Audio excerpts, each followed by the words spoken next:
देवं कंसचाणूरमर्दनं देवकी परमानन्दं कृष्णं वन्दे जगद्गुरुम्। मञ्जीरनूपुरणं नवरत्नकाञ्ची श्रीहारकेसरिनखप्रतियन्त्रसङ्घम् दृष्ट्यार्तिहारिमशुबिन्दुविराजमानं वन्दे कलिन्दतनुजा तटबालकेलिम्। आज महामहिमामयी श्री कृष्ण जन्माष्टमी है। वैवस्वत मनवंतरी अष्टाविंश चतुर्युग के द्वापर के अंत में भाद्र मास की कृष्णाष्टमी के दिन पृथ्वी को ये महान सौभाग्य प्राप्त हुआ। अखिल विश्व ब्रह्मांड के लिए आज का ये मंगलमय दिन महान महिमामय, महान मधुमय और महान ममतामय तथा परम धन्य है। आज के ही दिन असुरों के अत्याचार से उत्पीड़ित, कामना, वासना, दुख, दैन्य और दारिद्र्य आदि के तीव्र तारण से संत्रस्त और क्षतविक्षत, बहिर्मुखता एवं जड़बाद से जर्जरित और प्रेम सुधार से धारा से रहित सर्वथा शुष्क जगत में सर्वसामृत सिंधु षडैश्वर्य पूर्ण सर्वलोक महेश्वर स्वयं भगवान का आविर्भाव हुआ था। भगवान के अवतार में क्या हेतु है ये भगवान ही जानते हैं, परंतु प्रधान हेतु प्रतीत होता है भगवान की अपने घनीभूत परमानंद रस लीला विग्रह को प्रकट करने की मंगलमयी इच्छा। वैसे साधुजनों का परित्राण, दुष्टों के विनाश के द्वारा भूमि का भार हरण और धर्म संरक्षण या धर्म संस्थापन के मंगलमय कार्य भी श्री भगवान के अवतीर्ण होने में कारण बतलाए गए हैं। स्वयं भगवान श्री कृष्ण ने ही गीता चतुर्थ अध्याय के 8वें श्लोक में कहा है, परित्राणाय साधूनां विनाशाय दुष्कृतां धर्म संस्थापनार्थाय संभवामि युगे युगे। साधु पुरुषों के परित्राण, दुष्टों के विनाश और धर्म संस्थापन के लिए मैं युग युग में उत्तम रीति से प्रकट होता हूँ, संभवामि।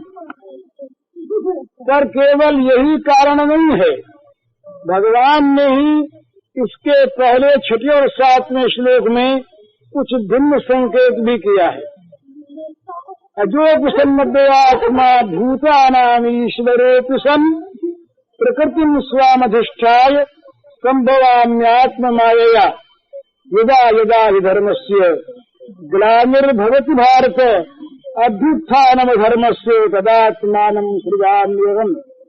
मैं अजन्मा, अव्ययात्मा और समस्त भूतों का ईश्वर रहते हुए ही अपनी प्रकृति को स्वीकार करके अपनी योग माया से अर्थात योग माया को साथ लेकर उत्तम रीति से प्रकट होता हूँ। जब जब धर्म की ग्लानि और अधर्म का अभ्युत्थान होता है तब तब मैं अपने को प्रकट करता हूँ। इनमें 6वें श्लोक में अजन्मा, अविनाशी और सर्वभूत महेश्वर होकर भी जन्म लेने, अंतर्धान होने और छोटे से पराधीन बालक बनने का संकेत करके विरुद्ध धर्माश्रयी स्वयं भगवान ने के पूर्ण आविर्भाव की बात कही है। और 7वें श्लोक में सदुपदेश के द्वारा धर्म ग्लानि रूप अधर्म के व्युत्थान का नाश करने वाले आचार्यावतार की अथवा काम कलुषित विषय सेवन रूप अधर्म के व्युत्थान को ध्वंस कर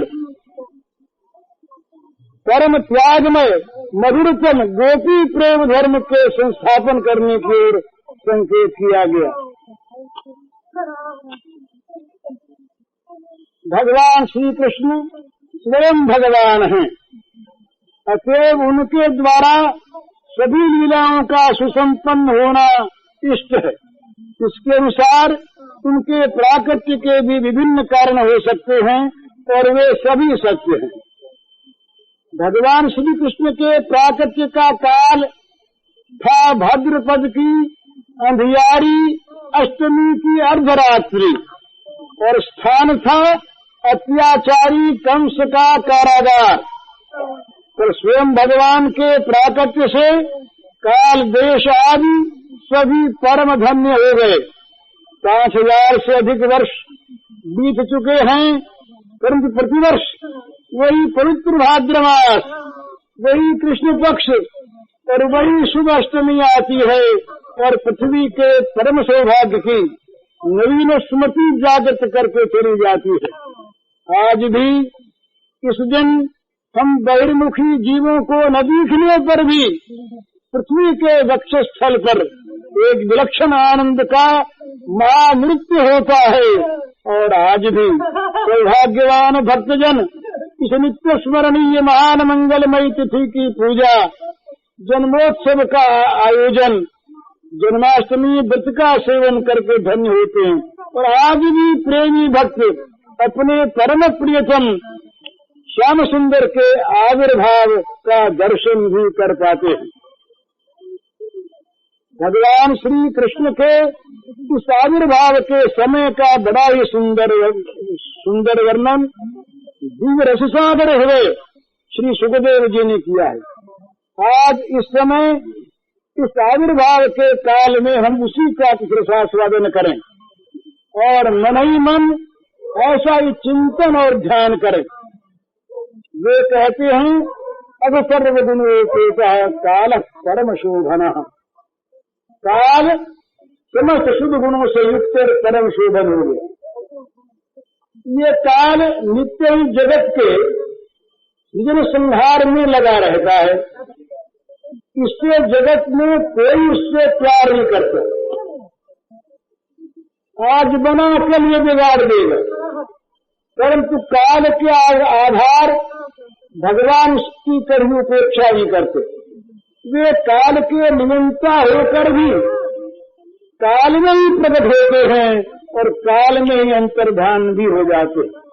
काल को भगवान यदि ये सौभाग्य न प्रदान करते तो शायद उस बेचारे के दुख का पार नहीं रहता। आज जब काल को ये पता लगा तो इसकी परिपूर्णतम स्वयं भगवान मेरे अंदर प्रकट हो रहे हैं, उसके आनंद की सीमा नहीं रही और अपने समस्त गुणों को प्रकट करके वो परम शोभन बन गया।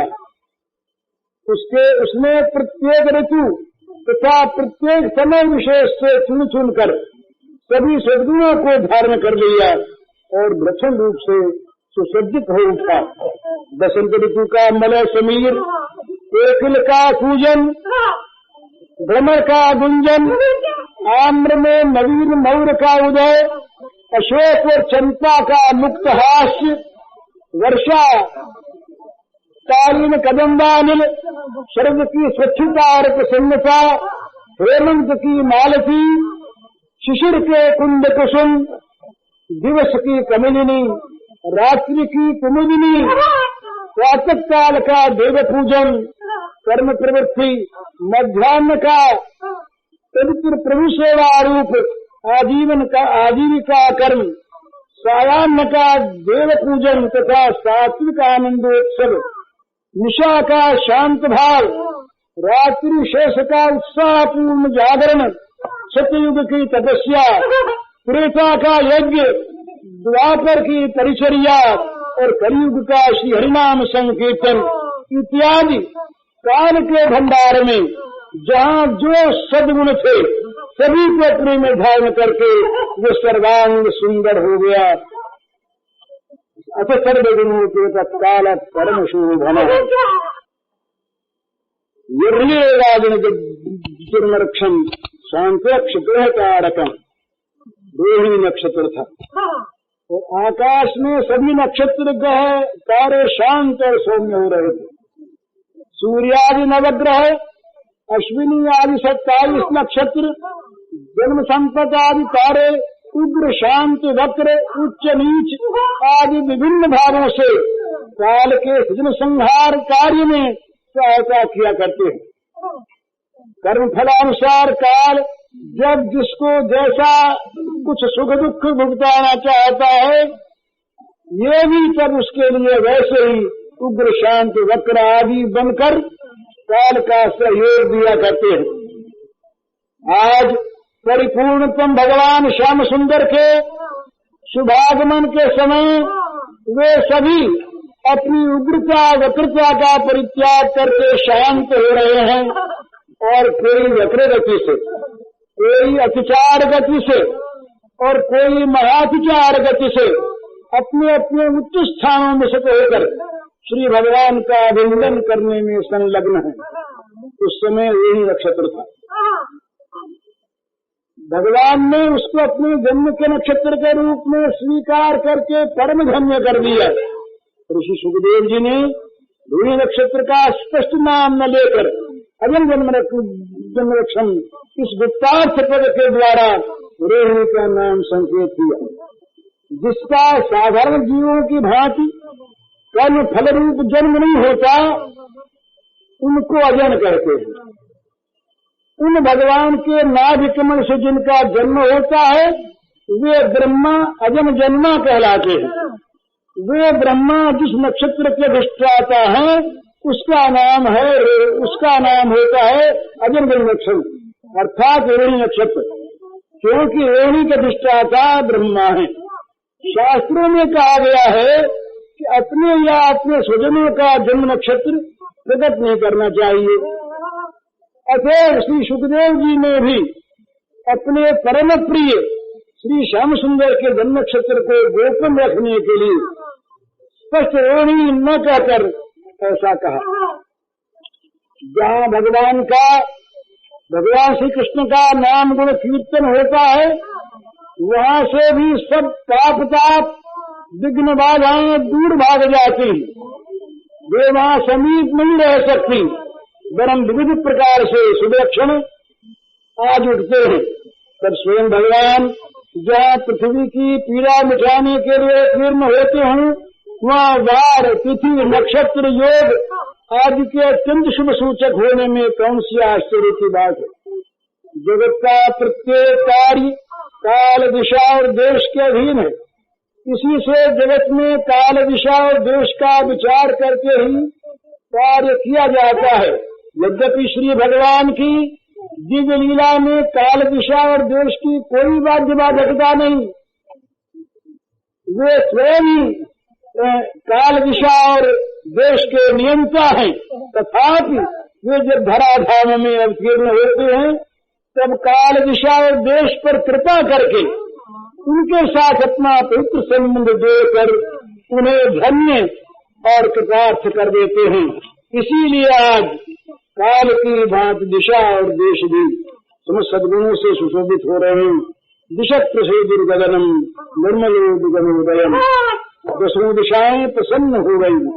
आकाश में तारे जगमगा उठे, किसी भी दिशा में कहीं तनिक भी मलिनता नहीं रह गई। सर्वत्र परमानंद पूर्ण स्वच्छता छा गई।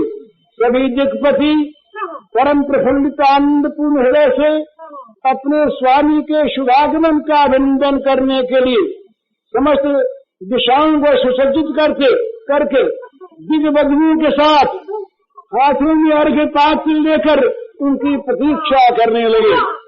गगन में तारे जगमगा उठे, मानो अपने अपने अनंत अंग पात्रों में स्तर स्तर पर हीरों के पुष्प सजाकर विष्णु पद में अंजलि अर्पण करने की इच्छा से खड़े हो गए।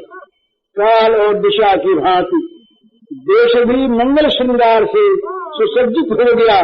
भूभुवस्व सभी देशों में आनंद की बाढ़ आ गई। मंगलमय के मंगल आगमन से सभी देश आनंद मंगल परिपूर्ण हो गए। मई मंगल भूष्ट पुरग्राम बर्या करा।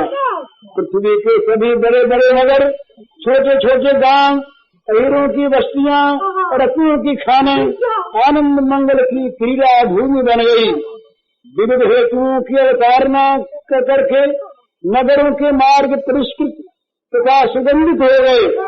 गलियों के प्रासादों में रोशनी जगमगाने लगी, शंख ध्वनि होने लगी, बाजे बजने लगे, जगह जगह पूजा स्तुतियां होने लगी, मंत्रोच्चारण की ध्वनि उठने लगी, खाने रत्नों को स्वयं बाहर फेंकने लगी। नाना प्रकार के नाना कारणों से सर्वत्र आनंदमय के शुभागमन की आनंद धारा बह चली। पृथ्वी के समस्त स्थानों को आनंद मुखरित करके आनंदमय का शुभागमन आनंद मूर्तिमान होकर नद नदी सरोवर अरण्य पर्वत आदि में सभी जगह व्याप्त हो गया। नद्य प्रसन्न सलीला हृदय जल श्रिया, नदियों का जल निर्मल हो गया। रात्रि के समय भी सरोवरों में कमल खिले उठे। गंगा जमुना सरस्वती नर्मदा गोदावरी गोमती सरस्वती कावेरी शोण सिंधु आदि नद नदियों का मटमैलापन दूर हो गया। उनको मानो अपने जन्म स्थान पर्वत के उस गुप्त गह्वर से ऐसा आनंद समाचार मिल गया कि वे अपने कल कल नाद से उसे तटभूमि के कानों में सुना रही हैं और उत्ताल तरंगों के रूप में मानो भुजाओं को उठाकर नाचती हुई बड़े वेग से दौड़ी हुई समुद्र को ये आनंद संवाद सुनाने के लिए दौड़ चली। सरोवरों में असंख्य कमलों की पंक्तियां खिल उठी। मायाबद्ध जीव जैसे स्त्री पुत्र परिवार घर शरीर को छोड़कर अन्य किसी से संबंध नहीं रखता, उसी प्रकार ये बेचारे सीमाबद्ध सरोवर अपनी सीमा में ही आबद्ध रहा करते हैं। मायाबद्ध जीव पर जब श्री कृष्ण की कृपा होती है तब वह मायाबद्ध रहता हुआ ही जैसे श्री कृष्ण प्रेमी भक्तों की बातें सुनता है और उन भक्तों के द्वारा होने वाली भगवत सेवा के आनंदोच्छ्वास को देखता है, वैसे ही सीमाबद्ध सरोवरों को भी आज श्री कृष्ण कृपा प्राप्त हुई। इसी से वे कमलों के विकास के बहाने असंख्य कानों से नद नदियों की आनंदपूर्ण कलकल ध्वनि सुन रहे हैं और खुली आंखों से उनके आनंदोच्छ्वास को देख रहे हैं। नदियों को जो सौभाग्य किसी अवतार में नहीं मिला वह श्री कृष्ण अवतार में प्राप्त हुआ। इसी अवतार में श्री कालिंदी जी भगवान श्री कृष्ण की चतुर्थ पदरानी बनी और अवतार लेते ही श्याम सुंदर ग्वाल बालों तथा गोपांगनाओं को साथ लेकर कालिंदी में क्रीड़ा करने लगे। उन बातों को सोचकर नदियां प्रसन्न हो गईं और इस अवतार में भगवान काली गमन करके कालिया सरोवर को विषहीन बना देंगे। इस बात को सोचकर सरोवरों ने कमलों के बहाने अपने हृदयों को ही श्री कृष्ण को समर्पण कर दिया। मानो वे कह रहे हैं हमारे जीवन का सारा विष अब दूर हो जाएगा। जुजा चित्र सुन्नाद सब का धनराज है। वनों में वृक्षों की पत्तियां विभिन्न वर्ण के सुगंधित पुष्पों से लद गईं और सुकृत का आदि पक्षी मधुर ध्वनि करते हुए चहक उठे तथा मधुपान मत भ्रमरों के गुंजार से सारी वनभूमि मुखरित हो गई। निर्जन अरण्य की शोभा उस समय भला कौन देखता, परंतु उन्हें दूसरों को शोभा थोड़ी दिखानी है। उन्हें तो पूर्ण रूप से सद भजकर स्वांत सुखाव अपना आनंद प्रकट करना है। इसी से उन सब ने भी अपनी सजावट में कोई कमी नहीं रखी। शाल कमाल ताल आम अशोक चंपा मोर शरीर बटवा स्वच्छ आदि सभी ने अपने पुराने पत्ते फेंक दिए और नए नए कोमल पल्लवों को धारण कर लिया। नए मोर फूट निकले। मोरों के बीच बीच में पुष्पों का विकास हो गया और उन पुष्पों के गुच्छे मधुमंद पवन के मणिहिलोरों के साथ नाच नाच कर आनंद प्रकट करने लगे। मालती आदि के लताएं वृक्षों की शाखा प्रशाखाओं से लिपट कर वह मधुर कुसुम हास्य का विस्तार करने लगी। जूही चमेली आदि पत्र शून्य होकर केवल विकसित सुमनों से ढक गई।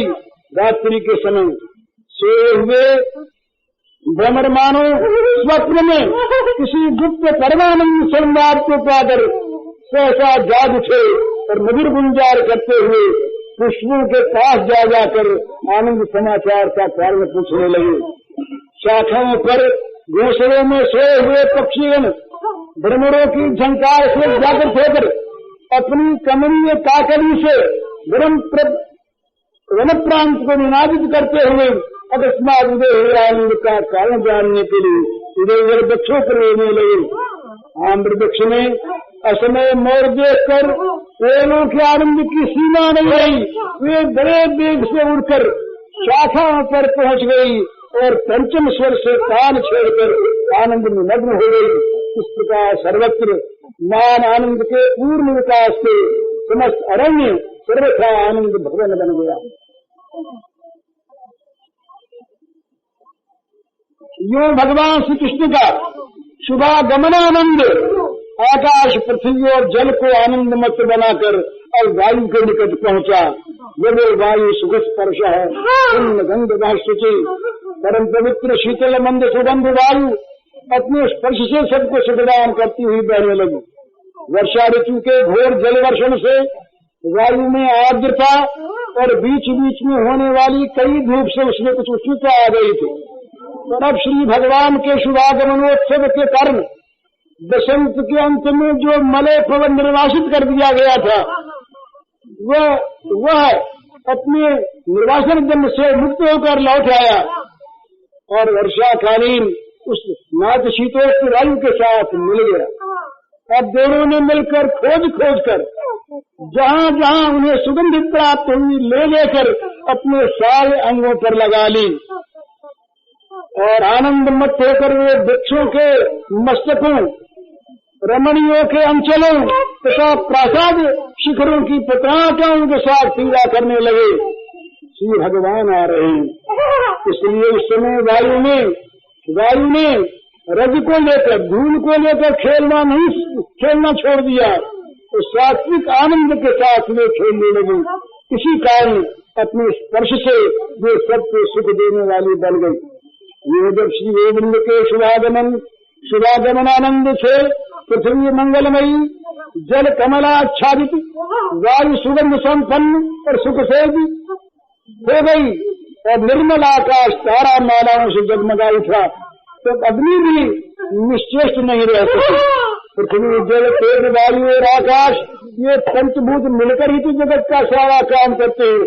आज जब श्री कृष्ण का शुभागमन महोत्सव आज श्री कृष्ण के शुभागमन महोत्सव के समय इनमें से चार आनंदोन्मत्त हो जाए और अग्नि बाकी रह जाए, ये कैसे संभव है? अग्नि नाम शांता सत्र समुद्धता गुजों के होम कुंडों की कभी न बुझने वाली अग्नियां जो कंस के अत्याचार से बुझ गई थी वे जल थी, उन्हें जलाना नहीं पड़ा।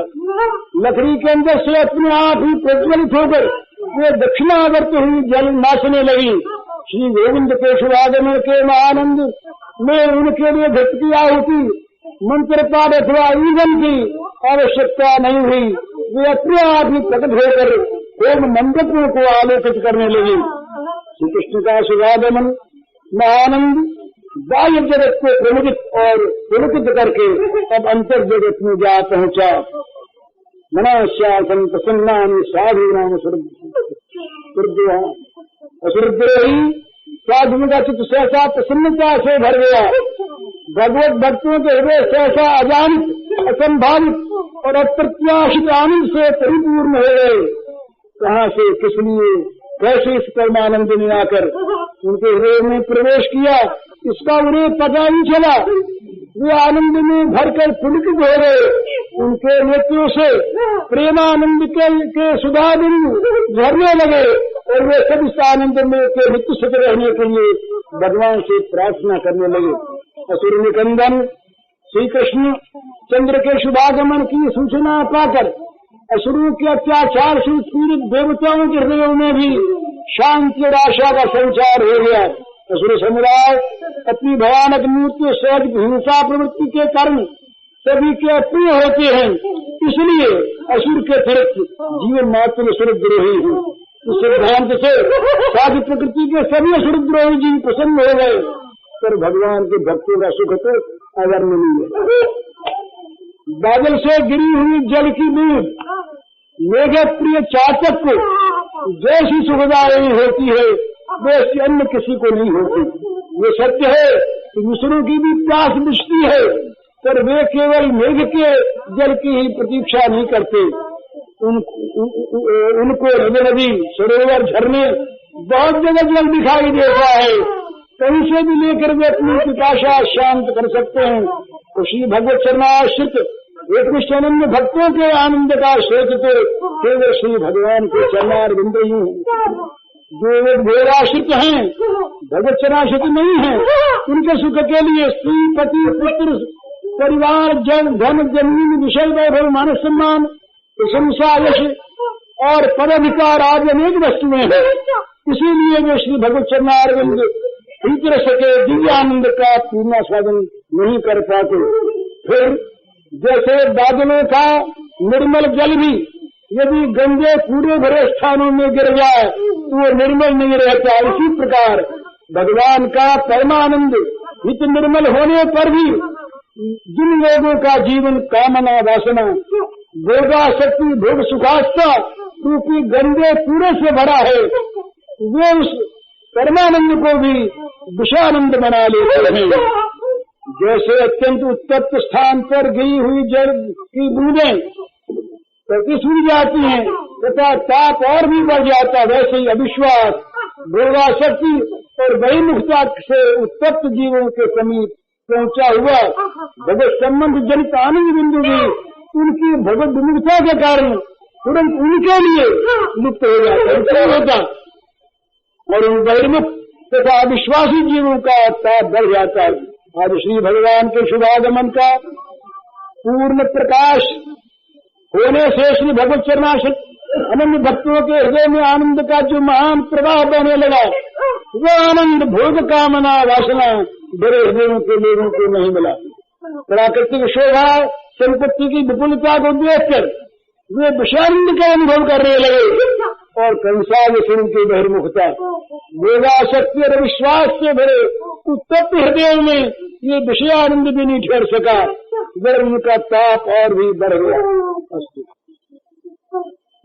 श्री गोविंद का ये शुभागमन महानंद पृथ्वी आकाश वायु जल अग्नि नद नदी वन पर्वत आदि सभी को आनंद प्लावित कर भक्तों के हृदय में श्री भगवत चरणों के प्रत्यक्ष प्राप्त होने की मान सुखाशा का मधुर संगीत गाकर विषय जीवों के हृदयों को विषयानंद से भरकर और बहिर्मुख जीवों के मनों को भीषण भय से प्रकंपित कर अब स्वर्ग में जा पहुंचा। जय माने जने तस्मिन मेरे बिंदु देवी अजन्मा भगवान के जन्म आविर्भाव के समय स्वर्ग से में देवताओं की बिंदुआ बनी थी। भगवान का शुभागमन आनंद जब भूवर्लोक से ऊपर उठकर स्वर्गलोक में पहुंचा तो एक ही साथ असंख्य देव बिंदुओं ने बजकर अपने मधुर नाद से समस्त स्वर्ग को छा लिया। स्वर्ग में प्रतिदिन नित समय पर देववादकों के द्वारा ब्रह्मताल रुद्रताल आदि तालों से देव बिंदुआ बजाई जाती हैं, परंतु आज इस महानंद में सर्वथा स्वतंत्र होकर वे सब अपने आप ही बजने लगे। अनाहता बिंदु भेदानंद सदा गंभीर मध्य निशा की स्तब्धता को भंग करके समस्त स्वर्ग को जनादित और आनंद मुखरित करती हुई वे बिंदुबियां बिना ही बजाए बज उठी। देशवा के संगीत विशारद हाहू तुम्बुरवादि गंधर्व और किम पुरुषगण बिंदुबियों के इस मधुर नाद से सहसा जागृत हो गए और परमानंद पूर्ण हृदय से श्री भगवान का गुणगान करने लगे। उन्हीं के साथ साथ आनंदमत सिद्ध चारणगण भी सेवन करने लगे। जरूर किन्नर गंधर्वा सुष्टु सिद्ध चारणा गंधर्व तथा किन्नरगण देवराज इंद्र तथा देवताओं का आनंद बढ़ाने के लिए ही देवसभा में मधुरता छेड़ा करते। सिद्ध और चारणों का जीवन भी देवताओं के स्तुतिगान में बीतता है। पर आज देवेंद्र वांछित चरणारविंद सौभाग्यवती भूमि पर प्रकट होने जा रहे हैं। अतः वे भी उसके अनिर्वचनीय आनंद से मत होकर अपने स्वभाव सिद्ध शांत स्निग्ध मधुर कंठ से भी कोई दक्षिण मधुरता सुंदरपन को प्राप्त होकर श्री भगवान का गुणगान करने लगे। इस प्रकार गंधर्व किन्नर सिद्ध चारणों के मधुर सात्विक गीतों को सुनकर देवसभा के नृत्य से श्रांत और अमृत पान से प्रमत्त विद्याधरियां और अप्सराएं भी नवीन उत्साह के से आनंद जागृत होकर नए रूप में नृत्य करने लगे। आज नए रूप में नृत्य करते हैं विद्याधरी अक्षर उर्वशी मेनकारंबाद स्वर्ग की अप्सराओं और विद्याधरियों की सारी दिन भर की नाच गान की थकावट दूर हो गई और वह प्राकृत परमानंद से परिपूर्ण होकर स्वर्ग के विलास नृत्य की सारी तालों को भूलकर श्री गोविंद गुणगान में प्रमत्त गंधर्व किन्नरों की गोविंद गुणगान की शुद्ध सत्यमयी तालों में ताल मिलाकर मधुर नृत्य करने लगी। इस प्रकार सारा स्वर्ग गान तथा नृत्य की मधुरतम ध्वनि से परिपूर्ण हो गया। देवताओं के समस्त स्वर्ण प्रासाद मुखर उठे। सभी देवता सहसा जग कर आश्चर्यचकित नेत्रों से देखने लगे और आनंद मग्न होकर मंत्रमुग्ध की भांति परमानंद की प्रेरणा से अपने अपने निवास स्थानों को छोड़कर तुरंत मुंडन वन में जा पहुंचे तथा स्वर्ग के पारिजात सुमनों को चुन चुनकर पृथ्वी पर बरसाने लगे। ईश्वर मनयो देवा सुमना समुदान का बड़े बड़े देवता तथा मुनिगण आनंद में भरकर पृथ्वी के सौभाग्य की सराहना करने लगे। श्री भगवान के शुभागमन से आज पृथ्वी नाना श्रीराज से सुसज्जित है। उसी आनंद की एक लहर स्वर्ग में आई है। अतः पृथ्वी स्वर्गागत जड़ी पृथ्वी स्वर्ग से भी बढ़कर सौभाग्यमयी हो गई। तभी तो श्री भगवान उस पर अवतीर्ण हो रहे हैं। इसी पृथ्वी के सौभाग्य का अभिनंदन करने के लिए देवताओं ने पृथ्वी पर नंदन कानन के देव सुमनों की वर्षा आरंभ कर दी।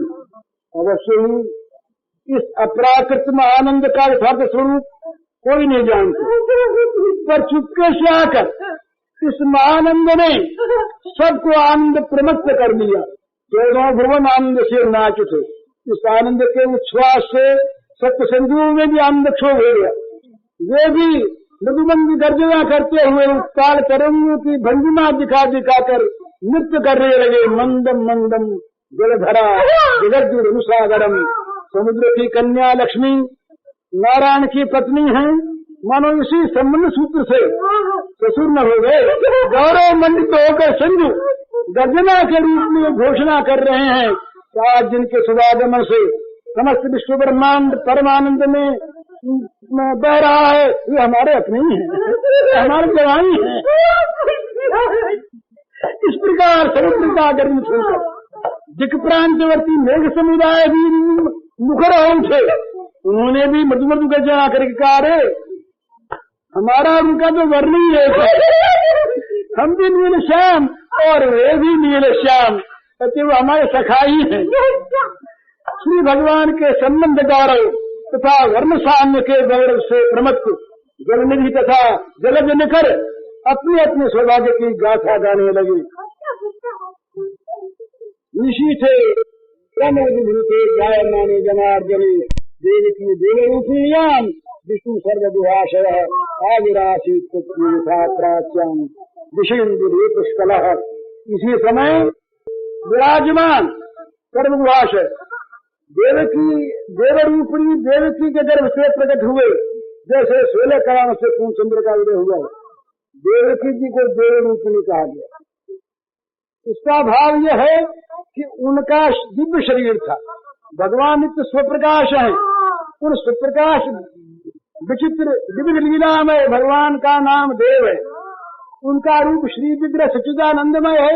ईश्वर परम कृष्ण सच्चिदानंद विग्रह उन देव भगवान की भांति जिसका रूप है उसे देव रूप कहते हैं। अतः ऐसा जिनका देव रूप है वे श्री देवकी जी देव रूपिणी हैं। उनका देह हमारी तरह प्राकृत नहीं, शुद्ध सच्चिदानंदमय है। तभी उनके सामने पुत्र के रूप में सुप्रकाश भगवान का आविर्भाव होगा।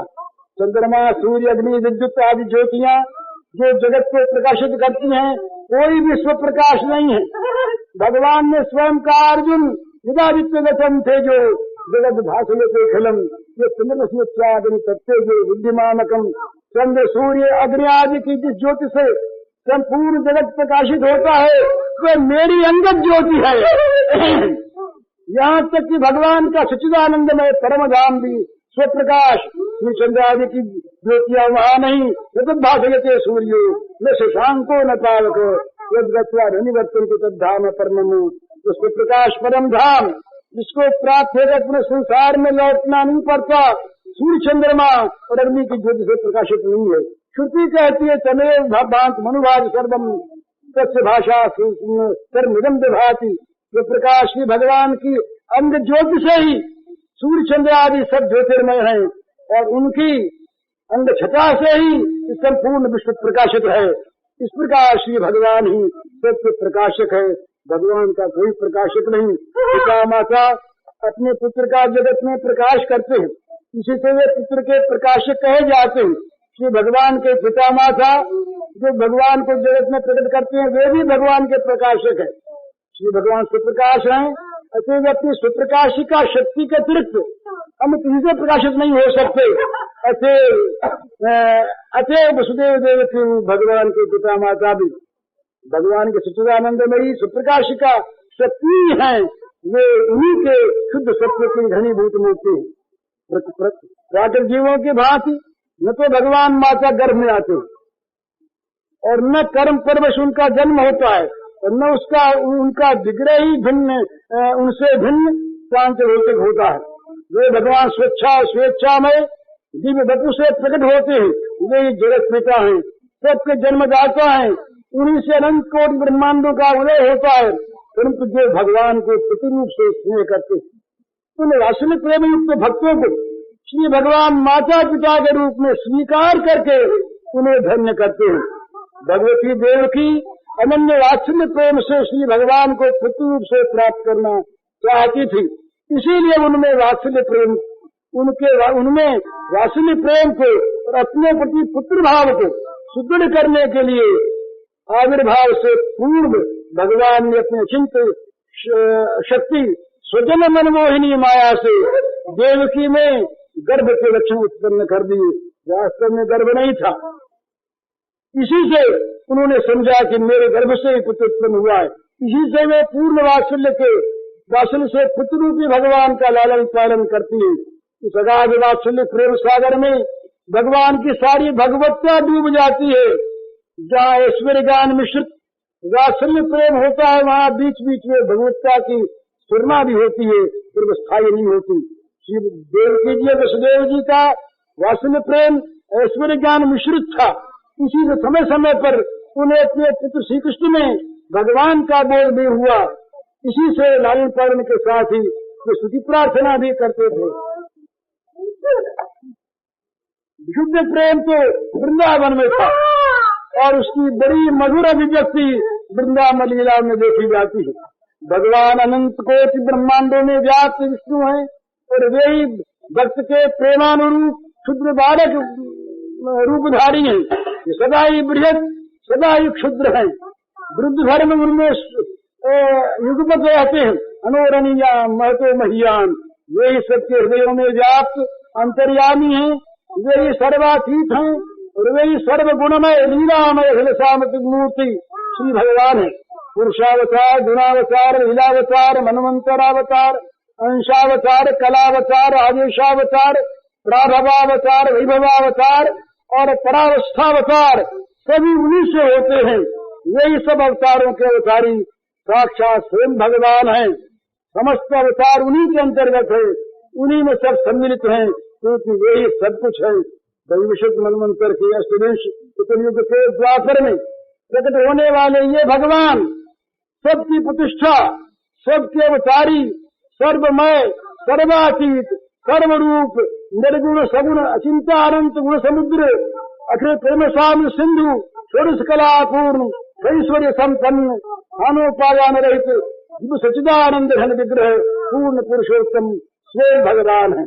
साथ ही वे पूर्णादर्श मानव, कर्म योगीश्वर, लोक नेता, कर्म राजनीतिज्ञ, धर्मोपदेष्टा, आचार्य, सौंदर्य माधुर्य निधि, सर्व चित्ताकर्षक, मुनि मन मोहन, आत्माराम गणाकर्षी, मधुर प्रेमी, जनवत्सल और राधा राध्य है। जिस किसी दृष्टि से इनको देखा जाए सभी में इनके परिपूर्ण दर्शन होते हैं। विषयासक्ति और भोग वासना में फंसे हुए मायामोह के पदाघात से जर्जरित और स्पंदनहीन जगत के प्राणी कभी भी तनिक चेतना प्राप्त करके विश्वास के नेत्रों को खोलकर एक बार देखें तो उन्हें पता लगेगा कि भाद्रमास की इस कृष्णाष्टमी को पाकर पृथ्वी स्वर्ग की अपेक्षा भी परम श्रेष्ठ हो गई। समझें या न समझें, पृथ्वी के जीव इस सर्व पूज्य तिथि तथा इस मध्य निशा को पाकर धन्य है। पृथ्वी धन्य है, पृथ्वी के जीव धन्य हैं, पृथ्वी के आकाश वायु अग्नि धन्य है, पृथ्वी के नदी नदी सरोवर धन्य है, पृथ्वी के पर्वत धन्य है, पृथ्वी के सूर्य चंद्र धन्य है, पृथ्वी के जीव मात्र धन्य है। और जिस ब्रह्मांड में ये पृथ्वी है वो ब्रह्मांड धन्य है। और इस तिथि को मानने वाले आप सब लोग धन्य हैं। और इन सभी के प्रति मैं साष्टांग प्रणाम करके मैं भी धन्य होता हूँ। भगवान का आविर्भाव होने वाला है। उपयुक्त वर्णन के अनुसार हम सभी आनंद श्रृंगार से अपने मनों को सुसज्जित कर उनके स्वागत की प्रतीक्षा करें। अंत में मैं इस पुरानी प्रार्थना को दोहराकर भगवान श्री श्याम सुंदर के चरण रज को प्रणाम करता हूँ। आप भी चाहें तो मेरे साथ ही मन ही मन ये प्रार्थना कर सकते हैं। जाहि देख चाहत नहीं, कछु देखन मन मोर, बसें सदा मोरे दृगन, सोई नंद किशोर। जाहि देख चाहत नहीं, कछु देखन मन मोर, बसें सदा मोरे दृगन, सोई नंद किशोर। तन मन सब लिपटे रहें, नित्य प्रियतम के अंग, भुक्ति मुक्ति की कल्पना करे न ये सुख भंग। तन मन सब लिपटे रहें, नित्य प्रियतम के अंग, भुक्ति मुक्ति की कल्पना करे न ये सुख भंग। भूल जाए सुध जगत की, भूले घर की बात, हिय सो हिय लागो रहे, बिनु बाधा दिन रात। भूल जाए सुध जगत की, भूले घर की बात, हिय सो हिय लागो रहे, बिनु बाधा दिन रात।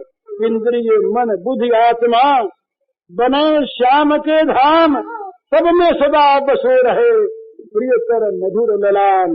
इंद्रिय मन बुद्धि आत्मा बने श्याम के धाम, सब में सदा बसो रहे, प्रियतम मधुर ललाम। वो आनंद कंद भगवान श्री कृष्ण चंद्र की जय।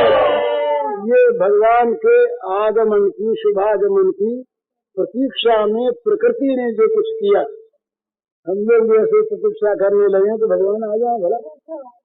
अब ये भगवान का शुभ जन्म है, उसके बाद फिर कल आगे की बात होनी चाहिए। कर